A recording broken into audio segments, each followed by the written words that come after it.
حضرت سلیمان علیہ السلام نبی داؤد علیہ السلام کے بیٹے تھے۔ حضرت سلیمان علیہ السلام صرف نبی ہی نہیں تھے بلکہ بہت زیادہ طاقت رکھنے والے بادشاہ بھی تھے۔ آپ علیہ السلام نے زمین کے بہت بڑے حصے پر حکومت کی۔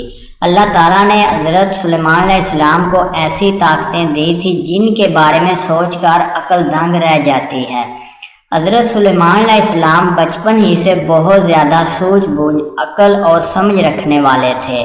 سامنے والے کی بات جلد سمجھ لیتے تھے، نتیجتاً نکالتے اور فیصلہ کرتے۔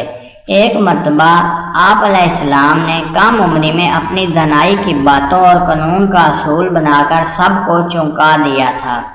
ہوائیوں کے ایک روز غصے میں بھرے ہوئے دو آدمی حضرت داؤد علیہ السلام کے پاس آئے اور ان میں سے ایک نے کہا، اے نبی علیہ السلام، میرا غلے سے بھرا ہوا کھیت تھا، اس آدمی کی بھیڑ بکریاں اس میں گھس آئیں اور میری کھڑی فصل تباہ کر گئیں۔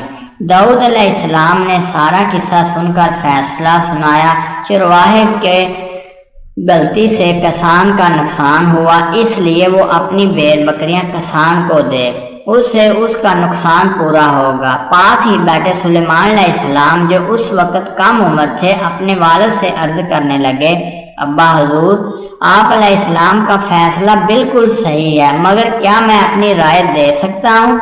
داؤد علیہ السلام نے کہا، ہاں ضرور دو۔ سلیمان علیہ السلام نے ادب سے کہا، میرا مشورہ ہے کہ چرواہے کے سب جانور کسان کو دے دیے جائیں اور وہ ان کے دودھ اور اون سے فائدہ اٹھائے، اور کسان کا کھیت چرواہے کے حوالے کیا جائے، وہ اس میں ہل چلائے، اناج اگائے، جب فصل پک کر تیار ہو تب چرواہا کھیت کسان کو واپس کرے اور کسان بھیڑ بکریاں ان کے مالک کو لوٹا دے۔ اس طرح دونوں کو یہ بات سمجھ میں آ جائے گی کہ کسی کی محنت پر پانی پھیرنا کیسا لگتا ہے۔